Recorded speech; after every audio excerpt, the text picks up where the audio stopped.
Bonjour, alors aujourd'hui on va voir le théorème de Skolem-Mahler.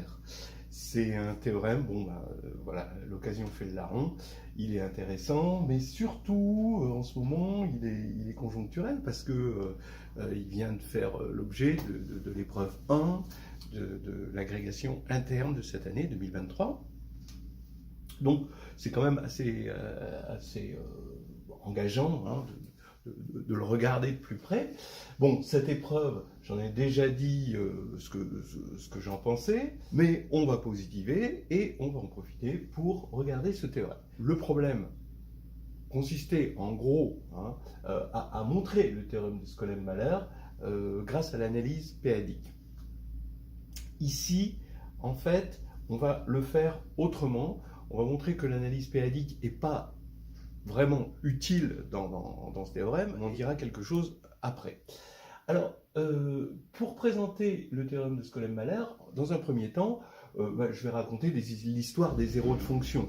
L'histoire des zéros de fonction, vous devez connaître tous qu'un polynôme de degré n ne peut pas avoir énormément de zéros, pas plus que n, voilà, quand on est sur k de x, et k est un corps. Même si k est juste un anneau intègre, ça vous devez le savoir. Bon, donc les zéros de fonctions qui ont des contraintes, du coup, ces contraintes se reportent sur les zéros. Hein, et après, le théorème suivant, c'est quand la contrainte, c'est on est sur C, et qu'on a, alors ça vous le savez ou pas, quand on a des fonctions holomorphes sur C, c'est-à-dire des fonctions de la variable complexe, dérivables en complexe, disons, eh bien, une fonction holomorphe sur un ouvert de C, il y a ce qu'on appelle le principe des zéros isolés, qui fait qu'on ne peut pas faire n'importe quoi avec les zéros. Forcément, les zéros sont isolés entre autres. On retrouve que sur un compact, alors, comme ils sont isolés, il va y avoir un nombre fini de zéros, un petit peu comme les polynômes. Vous voyez, c'est des théorèmes de rigidité. Là, ce qu'on va voir avec le théorème de Skolem-Mahler, c'est les zéros de suite récurrente linéaire entière. Bon, alors on va se donner des exemples, parce qu'on en connaît tous au moins une, la suite de Fibonacci. 0, 1, 1, 2, 3, 5, 8, 13, 21, 34, etc. On nous l'a chanté sous tous les tons. Eh bien, c'est une suite qui vérifie un plus 1 égale un plus un moins 1. Son polynôme caractéristique, c'est donc x2 moins x moins 1. Voilà. Et ce que je vais appeler SU, ou S tout court, ça va être l'ensemble des rangs de ces zéros, l'ensemble des n tels que un égale 0, voilà, S ici, hein, c'est comme ça que je le définis. Donc il n'y a que pour le rang 0 qu'on va avoir un 0. Donc ici, c'est que pour le rang nul. Après, par croissance, on ne retrouvera jamais 0 dans la suite de Fibonacci. Si on avait commencé la suite de Fibonacci par 1, donc comme ça peut être des fois, le rang 0 c'est 1, on a 1, 1, 2, 3, 5, etc. Là, l'ensemble des zéros, c'est l'ensemble vide, évidemment. Donc pour l'instant, on voit bien que, on peut avoir le cas fini, le cas vide, mais est-ce qu'on peut avoir un cas infini sans que la suite soit nulle? Alors regardez, un exemple, c'est de prendre des polynômes cyclotomiques. Comme ça, on va avoir des périodes. Et là, je prends phi6. Phi6, qu'est-ce que c'est? Si vous ne savez pas ce que c'est phi6, c'est pas grave. C'est x2 moins x plus 1. Mais en tout cas, c'est un diviseur irréductible sur Q de x6 moins 1. Ce qui va faire, en gros, que là, il va y avoir une période 6, qui n'est pas forcément la plus petite période, mais il va y avoir au moins une période 6. Regardez, on va prendre un plus 1 égale, puisque phi6 c'est le polynôme caractéristique de notre suite, ça va faire que un plus 1 est égal à un moins 1 cette fois-ci. Et on va commencer par deux entiers, hein, il faut toujours commencer par des entiers, donc il faut que le polynôme soit un coefficient entier et commencer par des entiers. Voilà.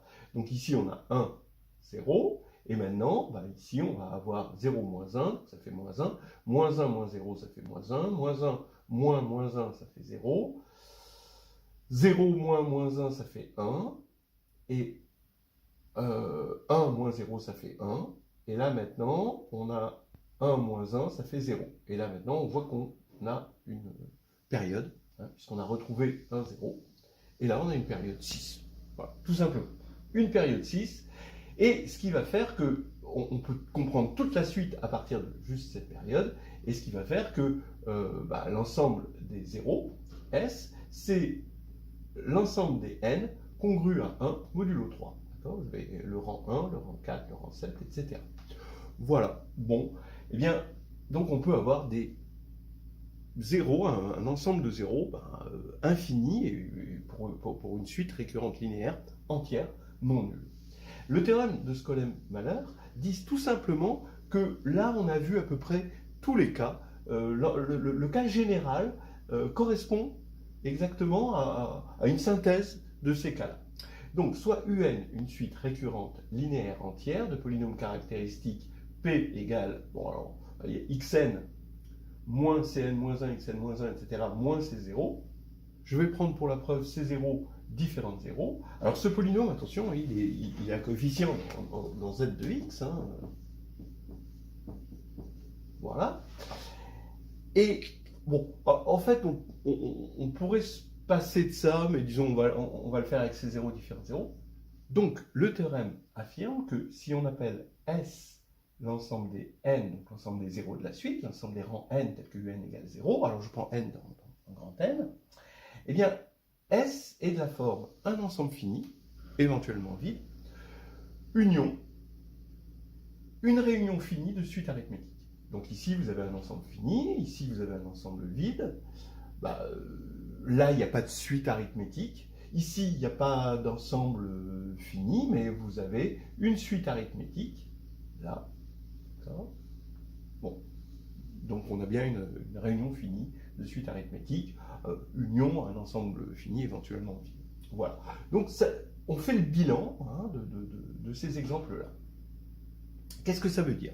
Ça veut dire par exemple que l'ensemble des carrés, donc l'ensemble des éléments de la forme n carré, ne pourra pas être l'ensemble des zéros d'une telle suite.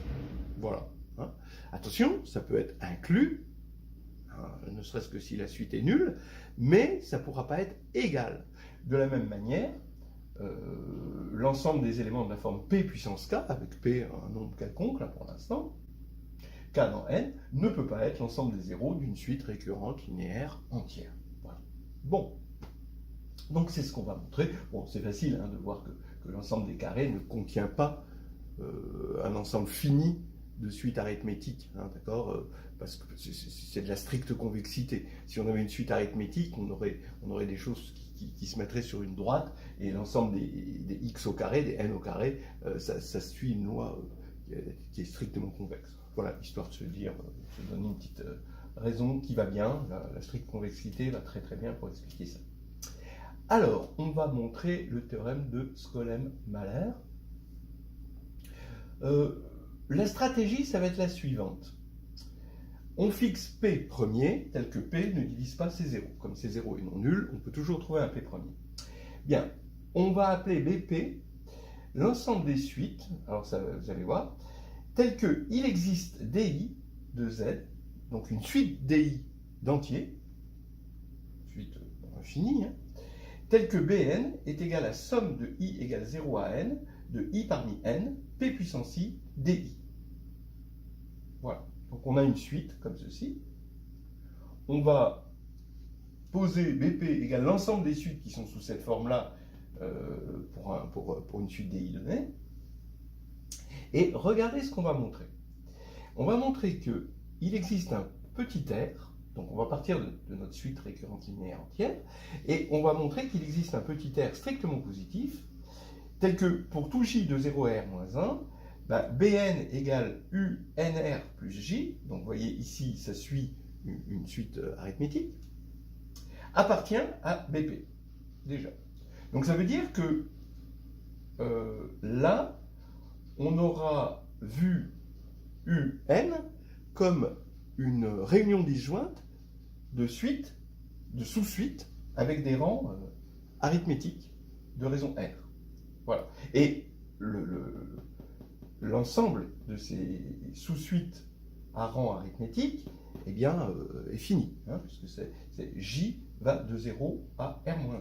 Alors maintenant, le deuxièmement, dans notre stratégie, c'est que si on prend une suite de BP, toute suite de BP, à partir du moment où elle est non nulle, eh bien, l'ensemble de ces rangs qui l'annulent est fini.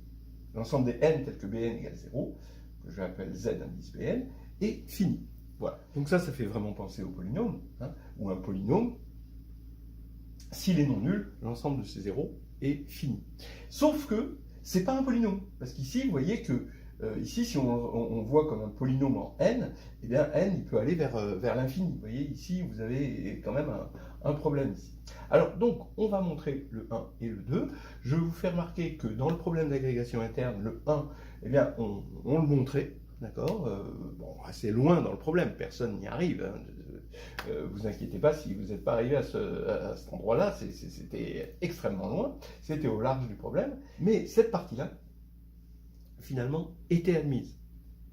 En plus, elle légitimait le fait d'avoir introduit le p-adique. Et là, je dis, d'une part, on n'a vraiment pas besoin du p-adique pour ça, et d'autre part, oui, pourquoi introduire le p-adique dans un problème si c'est pour dire, on admet que dans le p-adique ça marche.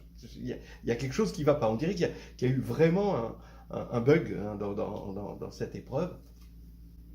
Et c'est bien dommage. Mais, comme je vous disais, on va positiver et on va montrer ce théorème de Skolem-Mahler en suivant ce programme-là. Alors, on y va pour le 1.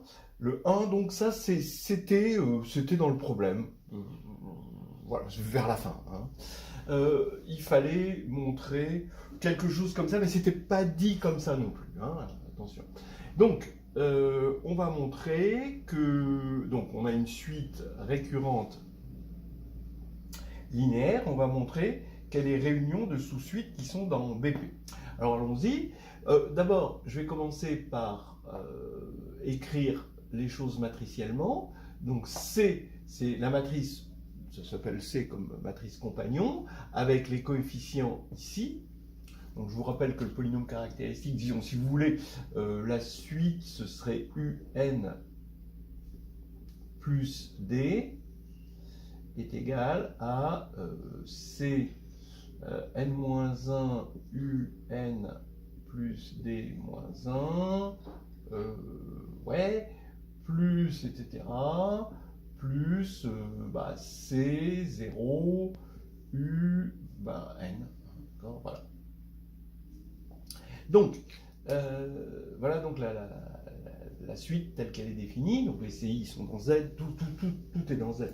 Donc je pose UN égale petit un, donc ça c'est un vecteur colonne. Donc il est dans Z puissance D si vous voulez. Donc ça va être dans MD de Z, hein, l'ensemble des matrices, un coefficient entier de taille D. Alors, tout est fait pour qu'on ait une suite géométrique, hein, UN plus 1 égale CUN. Effectivement, parce que UN plus 1, ça va commencer par petit u indice N plus 1, donc qui va être égal ici à UN plus 1. Et ensuite, le deuxième, ce sera UN plus 2 égale UN plus 2, etc., parce qu'il y a ce décalage de 1. Et à la fin, eh bien, il va y avoir UN plus D moins 1, mais comme on ajoute 1, ça va faire UN plus D, et qui va être égal à la somme des C0 UN plus C1 UN plus 1, plus etc.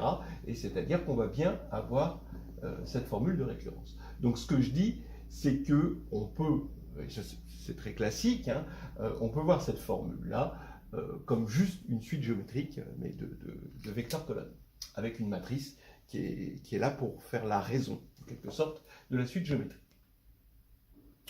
Donc par récurrence, on a UN égale C puissance N, U0. Voilà. Alors maintenant, si je prends le vecteur canonique E1, c'est 1 et que des zéros, voilà, alors vous voyez bien qu'on récupère petit un en multipliant, en faisant E1 scalaire UN. Donc je le fais avec E1 transposé fois UN. C'est le produit matriciel d'un vecteur ligne fois un vecteur colonne. Et donc on va avoir petit un. C'est clair. Et donc, oui, ça fait E1 transposé CN U0. Voilà, puisque UN c'est CN U0. Alors on va utiliser évidemment beaucoup l'associativité de la multiplication matricielle. Et maintenant, vous vous rappelez que P ne divisait pas C0, et P premier, donc on va regarder les choses modulo P. Alors vous allez voir pourquoi. Cn bar, ça va être C bar n quand on regarde modulo P. Modulo P, ça veut dire que je regarde tous mes coefficients, hein, au lieu de les voir dans Z, je les vois dans Z sur PZ, c'est-à-dire ce qu'on appelle FP. Alors bien sûr, c'est compatible avec la multiplication, c'est-à-dire que quand on fait cette réduction, eh ben, on a A fois B, le tout bar, c'est A bar fois B bar. Pareil pour l'addition, etc. Là, on se sert surtout de la multiplication. Et le déterminant de C bar, bien sûr, c'est le déterminant de C, le tout bar, toujours par compatibilité. Regardez le déterminant ici. Le déterminant, on regarde le déterminant par rapport à cette colonne, et donc il va y avoir juste C0 fois, là, le déterminant de l'identité, et donc qui fait 1. Alors, là, c'est en valeur absolue que je prends le déterminant, c'est plus ou moins C0, hein, selon la parité de D. Bien, donc ça veut dire que det de C bar, alors ouais, c'est pas tout à fait C0 bar, c'est plus ou moins, hein, C0 bar, mais en tout cas, comme P ne divise pas C0, c'est différent de 0, ce qui fait que la matrice, maintenant, dans FP, vue dans FP, elle est inversible, ce qui n'était pas le cas quand elle était vue dans Z, hein, puisque C0, lui, n'était pas inversible. Bon, sauf si C0 égale plus ou moins 1. Bon, alors ici, on a donc un élément de GLD de FP.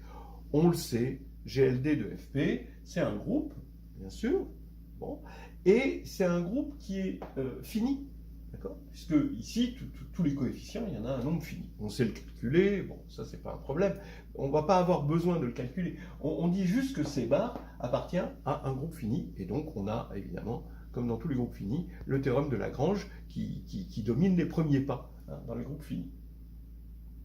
Donc ça veut dire que C bar est d'ordre R, avec R, un diviseur ici du cardinal de GLD de FP, ce qui va faire que CR bar, qui est égal à C bar R, hein, est égal à l'identité, bar, l'identité, la matrice identité de taille D. Donc ça veut dire que CR, quand on relève, ça va être l'identité de taille D modulo P. Puisque là, on avait réduit modulo P, c'est-à-dire plus P fois D, où D est une matrice à coefficient de taille D à coefficient dans Z. Voilà. Bien, alors maintenant, on va pouvoir regarder, c'est U indice NR plus J. Alors, on prend donc R, ce R-là, J, quelconque de 0 à R-1, et on va regarder U, NR plus J, et il faut montrer que ça appartient à BP.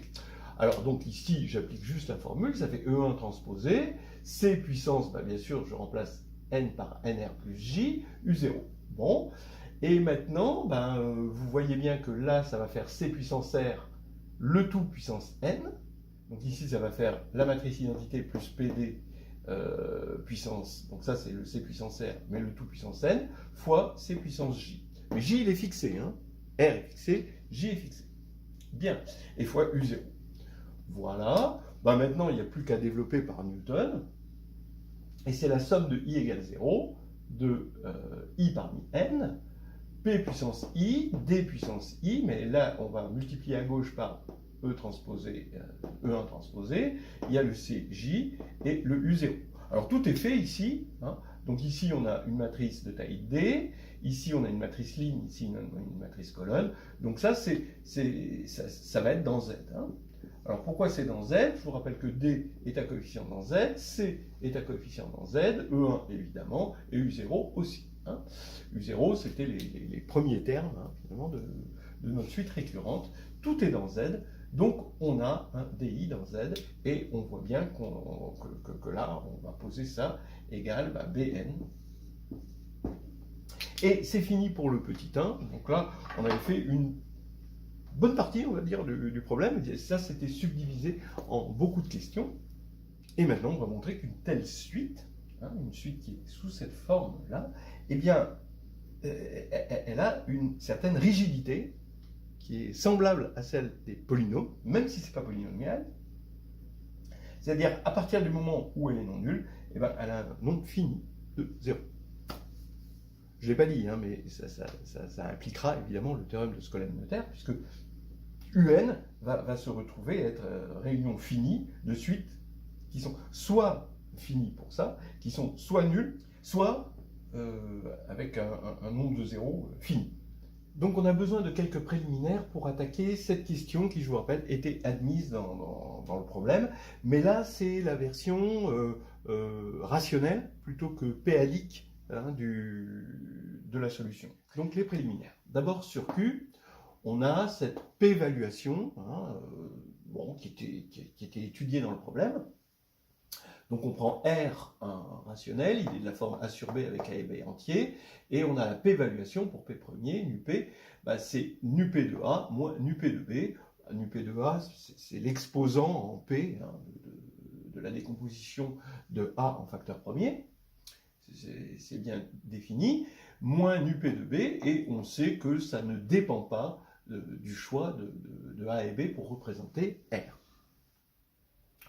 On montrait que nu P de xy, c'est nu P de x plus nu P de y, et que nu P de x plus y est supérieur ou égal à min de nu P de x, nu P de y. Récemment, dans la vidéo sur les péadiques, hein, on montrait ça dans le cas de péadique. Alors maintenant, il y avait la formule de Legendre. La formule de Legendre, bon, elle est assez connue, mais bon, elle était aussi dans l'épreuve d'agrég. Donc c'est nu P de factoriel n. Qu'est-ce que c'est? Forcément, d'après ça, c'est nu P de k, la somme de k égale 0 à n. Maintenant, ça veut dire les nu P de k, des fois, ça va être des 0, des fois, ça va être des 1, des fois, ça va être des 2, etc. etc. Maintenant, les 1 arrivent dès que n est multiple de P, sans être multiple de P2. Et ça, il y a un cycle de longueur P, d'accord? Tous les P, il y en a. Donc il faut regarder la partie entière de n sur P. Mais des fois, ça va devenir multiple de P2, d'accord? Donc là, l'évaluation, sans être multiple de P3, donc là, l'évaluation, la P-évaluation, elle va valoir 2. Donc il faut, par rapport à l'évaluation 1 qu'on avait, parce que c'était un multiple de P, comme c'est un multiple de P2, il y a un surplus, et on rajoute la partie entière donc de n sur P2, etc., etc. Donc en fait, bon, comme de toute façon, cette suite elle est nulle à partir d'un certain rang, on peut écrire sans problème, c'est la somme de S égale 1 à plus l'infini des parties entières de n sur PS. Bon, vous vérifiez ça, c'était dans le problème. En plus, je l'ai corrigé il n'y a pas longtemps quand j'ai fait la correction de l'épreuve, des premières questions de l'épreuve, on va dire. Alors maintenant, c'est inférieur ou égal, évidemment, ça c'est inférieur ou égal, on peut enlever ceci, mettre n en facteur, et on va tomber sur une série géométrique, et dont on vérifie facilement que cette série géométrique-là, avec le n devant, ça va être égal à n sur p-1. Donc on a cette inégalité que l'on va exploiter tout à l'heure, et qu'on appellera la formule de Legendre. Bien. Alors maintenant, on a besoin de ces polynômes-là, Pn de x égale somme de i égale 0 à n, de x moins 1, x moins i plus 1 sur factoriel i, p puissance i di. Pourquoi ils nous servent? Parce que p de n est égal à bn, hein, d'accord, ici. Voilà, j'ai juste développé ce truc-là, et posé x égale n. P de n égale bn, mais mieux, si n est plus grand ou égal à m, vous voyez que quand on va appliquer en m, eh bien, tous les termes entre m plus 1 et n de ceci vont être nuls, parce qu'on on aura dans cette suite-là 0, et quand on va faire le produit, ça fait 0. Ça fait que Pn de m est égal à Pm de m, puisqu'on peut aller jusqu'à m, et on applique en m, et donc ça fait Bn. Voilà, bon, c'est tout simple. On remarque aussi que Pn de x, c'est une z combinaison linéaire, je pars de x évidemment entier, hein, c'est une z combinaison linéaire de pi sur factoriel i, voilà, oui, il suffit de développer ça.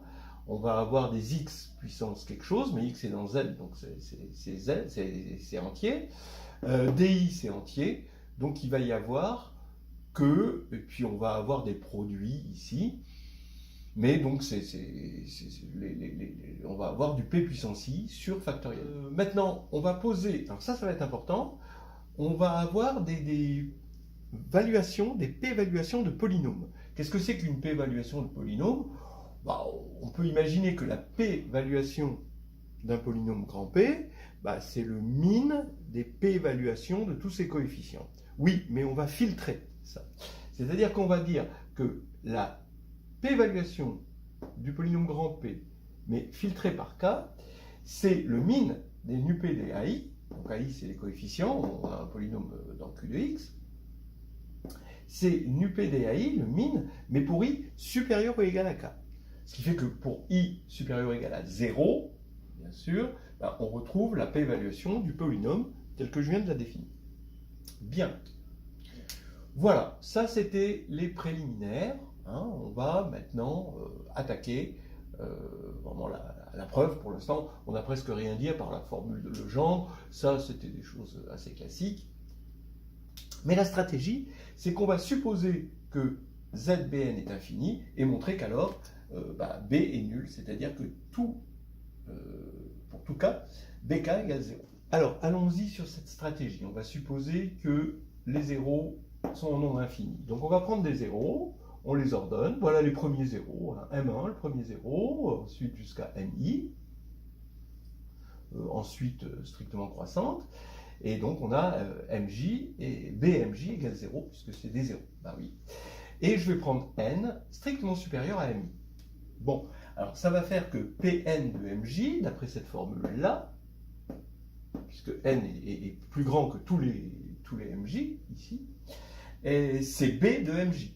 Et donc c'est 0. Donc ça veut dire que MJ annule le polynôme Pn, qui est un polynôme de degré, vous voyez, qui est un polynôme de degré n. Bien.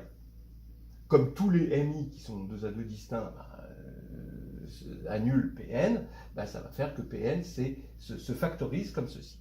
Donc ça, je le laisse de côté. Et je vais parler de ce lemme. Dès qu'on a une factorisation, P égale x moins n q, avec m dans z, eh bien, j'ai mes p-évaluations filtrées, nup j de q, ici, est supérieur ou égal à nup j plus 1 de P. On monte d'un degré. D'accord? Ce qui est quand même curieux, hein, mais vous allez voir que ce n'est pas difficile. Faisons la preuve. Alors, je vais prendre pour SI les coefficients de P, TI les coefficients de Q. Je vous rappelle que P est de degré n, Q de degré forcément donc n-1. Et donc Q est égal à P sur x moins m, mais comme P de m égale 0, je l'écris P moins P de m sur x moins m. C'est classique, c'est donc une Q combinaison linéaire de xk moins mk sur x moins m, bien sûr, et ça c'est la série géométrique. Donc en réordonnant un petit peu, je montre, bon, vous arrivez à vous convaincre facilement, que TJ, donc le coefficient en xj de Q, ici, on va le récupérer, et ça va être SJ plus 1, on va commencer par un SJ plus 1, plus M SJ plus 2, plus etc., plus N puissance N moins J plus 1, Sn. Sn, c'est donc le dernier coefficient, le coefficient le plus grand de P. Voilà. Eh bien, ça, comme on a cette formule, donc c'est juste la formule de la série géométrique, si on regarde bien, eh bien, on va prendre les nup j de q, donc le min des nup des coefficients à partir de j, eh bien, ça va être forcément supérieur, ici, d'après cette formule-là, parce que là, ici, on a une somme. Les m, c'est des entiers, donc on peut dire toujours que c'est supérieur ou égal au min de tous les termes, donc au min de tous les fj plus 1, donc finalement à nup de j plus 1 de p. Voilà, donc c'est supérieur ou égal à ça. Voilà, vous allez voir maintenant, on a bientôt fini. Alors maintenant, à partir du lemme, ici, vous voyez bien que quand vous allez avoir plusieurs factorisations, i factorisation, ici vous allez avoir une incrémentation dans le filtre, et donc vous allez avoir nup0 de qn est supérieur ou égal, et ça c'est nup de qn, finalement, c'est le min de tous les coefficients, puisqu'on a pris 0 ici, c'est supérieur ou égal à nup i de pn, puisque à chaque fois on va ajouter i ici. Donc ça c'est une récurrence triviale. Or, Pn, et on a dit que c'était Q combinaison linéaire de Pj sur factoriel J. Alors, regardons les nup de Pj sur factoriel J. Donc ça fait J moins nup de factoriel J, évidemment. Donc ça fait, c'est supérieur, d'après la formule de Legendre, à J moins J sur P-1, et ça c'est égal à J P-2 sur P-1. Bon, ça c'est clair. Donc ça veut dire que nup de Qn, le min des nup des coefficients de Qn, ça va être supérieur forcément à tous ces J là, et donc supérieur au min de ces J là, c'est-à-dire I, puisqu'on prend J supérieur ou égal à I, ici. Voilà, donc ça, c'est supérieur à ça. Très bien. Alors maintenant, dernière ligne droite. On prend K quelconque plus petit que N. Nup de Bk, c'est nup de Pn de K, puisqu'on a dit que Bk, c'était Pn de K, vu que N était plus grand que K. On l'a vu plusieurs fois. Bien. Maintenant, Pn de K, d'après cette formule-là, quand j'applique à K, comme ici, on n'a que des entiers, donc on n'a que des p-évaluations positives, ici, ça va être supérieur ou égal à nup de Qn de K. Donc je ne fais pas grand-chose. Maintenant, Qn de K, c'est une combinaison linéaire, une Z combinaison linéaire des coefficients de Qn. Donc ça veut dire que nup de Qn de K est plus grand que nup de Qn. Ça, c'est juste les coefficients, sans le K. Et ça, on a vu que c'était supérieur ou égal à I P-2 sur P-1. Alors maintenant, I peut être pris aussi grand qu'on veut, puisqu'on a dit que Z était infini. Donc on peut prendre une suite infinie ici. Ça va faire que nup de Bk va avoir une p-évaluation aussi grande qu'on veut. Oui, mais ça c'est pas possible, parce que la puissance de p, elle est bien définie. Il n'y a que 0 qui peut avoir une puissance infinie aussi grande qu'on veut de p qui divise Bk. Bien, donc ça veut dire que quel que soit k inférieur ou égal à n ici, Bk égale 0, et donc n étant arbitrairement grand, voilà, ça fait que la suite est entièrement nulle. Voilà, c'est un joli théorème de rigidité de Skolem-Mahler. Voilà, maintenant on va passer à un petit épilogue. Alors voici pour l'épilogue. Alors pourquoi on parlait de ZP, de p-adique oui, les preuves ici de Skolem-Mahler peuvent se faire en p-adique. C'est-à-dire que on a que cette suite BK, on peut la voir comme une série entière sur ZP, l'ensemble des p-adiques, et on arrive à faire de l'analyse p-adique en remplaçant la norme par cette distance. Alors ça, j'en ai parlé récemment sur les p-adiques.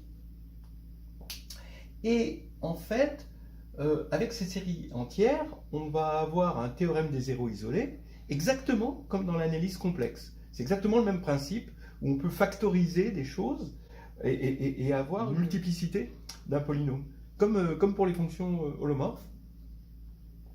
Et donc on a un principe des zéros isolés, comme dans les fonctions holomorphes. Juste, ça nous demande une norme, mais là, cette fois-ci, c'est la norme p-adique. Et comme ZP est compact, ça, dans la vidéo que j'ai faite sur ZP, je l'ai démontré, les zéros étant isolés, il y a un nombre fini de zéros, puisqu'il ne peut pas y avoir de points d'accumulation dans un compact. Voilà, et c'est pour ça qu'on avait, pour quelque chose de non nul, c'est exactement comme le fait qu'une fonction holomorphe, qui a des zéros non isolés, forcément elle est nulle. C'est exactement la même chose. Donc ça peut peut-être vous engager à aller regardez du côté du PADX ou ce genre de méthodes sont très agréables, mais on ne va pas le trouver justement. Le problème a soigneusement évité cette partie-là. Parce que à mon avis, ça devait être très très difficile de l'intégrer dans un problème d'agrégation interne. Maintenant, le théorème s'appelle théorème de Skolem, Mahler, et puis Leck aussi. Ils ne l'ont pas fait ensemble, mais simplement ils ont chacun donné leur contribution en regardant sur des corps différents. Et en fait, vous avez des corps de caractéristiques 0, et puis après sur d'autres corps. Mais donc sur Q, on l'a vu sur Q, on peut le voir sur les PADIC, on peut le voir sur des corps de caractéristiques 0 aussi, un peu plus durs. Et vous avez un contre-exemple, maintenant, sur lequel le théorème ne marche pas. C'est si on prend pour corps de base fp de t. Donc c'est l'anneau des polynômes sur z sur pz à indéterminé t. Alors, vous allez voir, il est quand même il est quand même sympa ce contre-exemple, il est vite vu. Vous prenez un, une suite récurrente linéaire sur K, avec U0 c'est moins 1, U1 c'est 0, et U2 c'est 2t. Et le polynôme caractéristique de la suite récurrente linéaire, donc finalement sa récurrence linéaire, le polynôme caractéristique c'est x moins t plus 1, facteur de x moins t, facteur de x moins 1. Donc ça veut dire que un plus 1, ça va être une combinaison, vous avez l'habitude probablement, puisque les racines du polynôme caractéristique sont simples, ici, donc il va y avoir t plus 1 puissance n, t puissance n et 1 puissance n. Maintenant, on regarde, celle-ci marche bien, puisque bon, c'est une base, donc il y a unicité. Donc pour 0, bah, ça va faire 1, moins 1, moins 1, ça fait moins 1. Pour 1, ça fait t plus 1 moins t moins 1, ça fait 0. Et puis pour 2, ça fait t plus 1 carré moins t carré moins 1, ça fait 2t. Donc c'est ça. Vous avez donc un égale ça. Alors, quand est-ce qu'un s'annule? Eh bien, exactement, puisque t est une indéterminée, un va s'annuler exactement quand la énième ligne du triangle de Pascal est nulle modulo p. Parce que là, on va avoir tous les éléments du triangle de Pascal, et nul sauf les extrémités, évidemment. Ben oui, mais ça, c'est pour les p puissance k. Je l'ai déjà fait dans un... si vous voulez voir une preuve en vidéo, vous le voyez sur une vidéo qui s'appelle triangle de Pascal fractal, ou fractal dans le triangle de Pascal, quelque chose comme ça. C'est exactement pour cela. Mais ça, bah, ça ne contient... c'est pas une réunion finie de suite arithmétique. Voilà, c'est ce que je disais au tout début. Donc voilà, c'est terminé. On a fait le tour du théorème de Skolem-Mahler.